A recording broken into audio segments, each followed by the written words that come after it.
Hello, I'm Delusion Dispeller, and as requested, I am doing a remake of my videos on victim mentality, I guess you could call it. This is going to be my first video called, just a minute, I'm going to go back and review what I named it, the victim mentality. So here we go. Okay, first thing you need to know is, how did you become a victim to begin with? At least, how did you possibly become a victim? Not saying this applies in every case, but in my case it did, and in many cases it does. As I thought back to 2005, which was my year of being victimized, when my first situation happened, I started to think about what initially attracted this woman to me, this mentor, if you will, and what had caused her to see me as an easy type of prey. First of all, back then I tended to be very passive. I was very laid back in my personality, unsure of myself, and not very much in control of my life. I had just broken up with a really close friend that I had met online, and it was a 3-year friendship, and this woman had borderline personality disorder, for sure. She was anorexic. She had a neurological disorder as well, which made things even harder for her. And she was very needy. But she had a very wonderful personality, which initially attracted me to her. But we're not going to talk about her, because that was a whole different story altogether. Anyways, I was in this relationship with this lady, online and in person, for 3.5 years. It was very devastating when the friendship ended, because this was the first time I had had a super close friend that the friendship actually ended in a bad way. I'm the type of person that was able to hold on to my friendships no matter what, and this was the first time I was not able to salvage one. I was very lonely, and this new person that came along, who I will call Anita, could see that I wasn't someone who could stand on my own. I always needed this one special person, at least one, but usually only one. I needed to feel special to that one person. I needed to be their everything.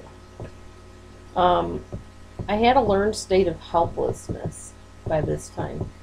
I lacked a backbone and self-esteem. It made me appear to be clingy, needy, desperate, alone, vulnerable, overly sensitive, and very much hung up on what the other person thought of me. Narcissists tend to look for these types of people. I'm not saying that a businessman or businesswoman or somebody successful cannot become prey to a narcissist, because they can at times. But 9 times out of 10, a narcissist is looking for somebody that's easy to manipulate and to control, which at this point I was. They usually look for people that are doubtful, that second guess themselves, that are hesitant, clingy, kind of aimless in life, don't know where they're going, don't really have any definite goals. They're needy, they're codependent, they may be in a marriage or a relationship that's not working out. Anybody that is kind of giving off this sense of, I'm desperate, I'm helpless, I need you, I'm willing to do anything it takes to maintain a relationship with you. That's how I was.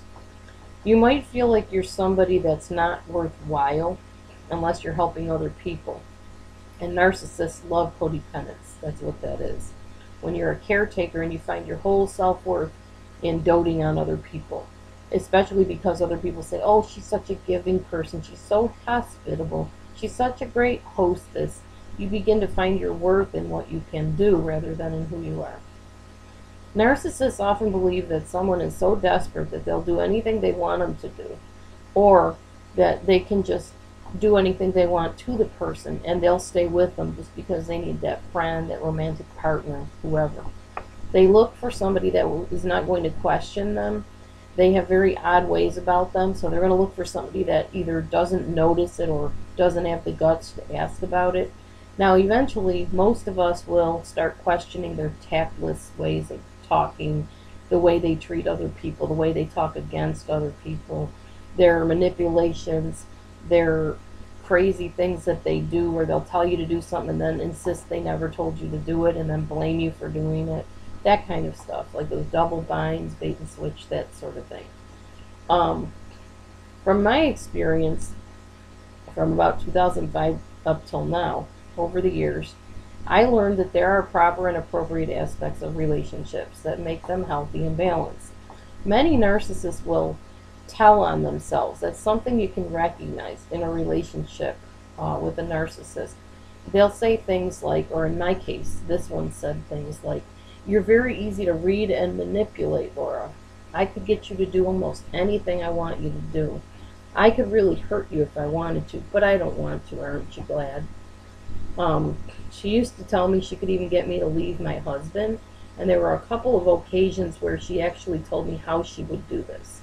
She would promise me to move me out near her in a trailer nearby, and that she would help me find a job, and she'd help me get away, and that I would basically live happily ever after, so to speak. It was all a ploy to see if I would crumble. And at the time, she knew I was in a terrible marriage, and maybe part of her kind of wanted to care about me because she had been abused in her former marriage, but at any rate, there was this always a statement about, "I bet I could get you to leave him." They believe that you'll do anything that they want you to do because no matter what, you have to have them in your life. And at that point, I was giving off that sense that I was nothing without this lady.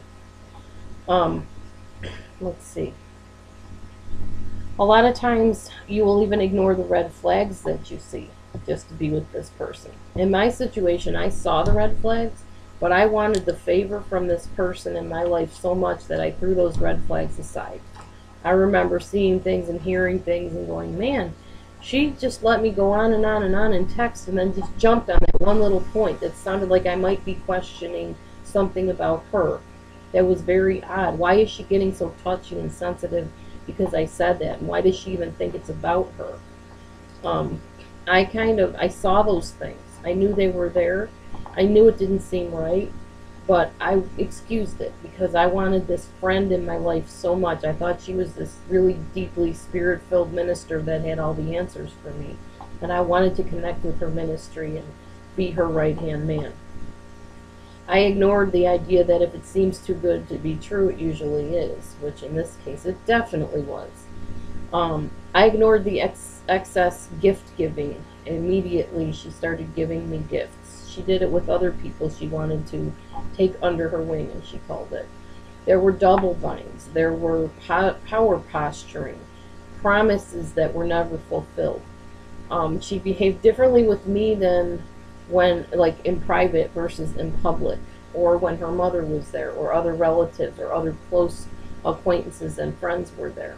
She portrayed herself one way to the public and a different way towards me. Although what was interesting to me was that she didn't portray herself in a positive way to the public. She portrayed herself more like in a successful way to the public, but she still kind of had that grumpy look on her face. She rarely ever smiled. And if she did, it was just this really quick, haha, and then her mouth would go right back to normal. It was very odd and disturbing, her whole countenance and affect. I got shunned, and I experienced the silent treatment from her for about 5.5 weeks. And let me tell you, if you've never had the silent treatment, it is one of the most painful and degrading things that can happen to you. You feel utterly like you do not exist. This person does not talk to you. They do not acknowledge you. It's like they look right through you and you're just not there. And I ignored all this stuff. I just kind of excused it and said, oh, well, maybe she was brought up a different way than I am. Well, she was abused, so, that has a lot to do with how she treats other people. You know what? I was abused. Maybe you were abused. There's a lot of people that were abused. Probably more that were than weren't, whether they want to admit it or not. The point is, no matter how much abuse you've been through, no matter how much neglect you've been through, you don't have a right to scapegoat and punish other people for the things that were done for you. And if you find done to you, if you find yourself punishing other people, lashing out at other people, using defense mechanisms when you're in relationships with people that just cause them to feel like they're going nuts, then it's time for you to get help. And I don't say this to downgrade anybody or to make you feel bad. But if you're mistreating other people, then that's not good, and it's not okay. So you need to get help. In the next video, I'm going to talk about how what you tell yourself has a lot to do with who you are. So stay tuned for that one. As always, if you're in a rough situation of abuse, neglect, or even a situation where there's a lot of responsibility being heaped on you that's unfair and out of balance, you need to get help. Have a plan A, B, C, whatever you need to do. Get out if it's safe. If it's not, tell a safe person the situation you're in. At least make people aware and be accountable to people. Get the help you need. You're worth it. God bless you. Stay tuned for my next video. Bye.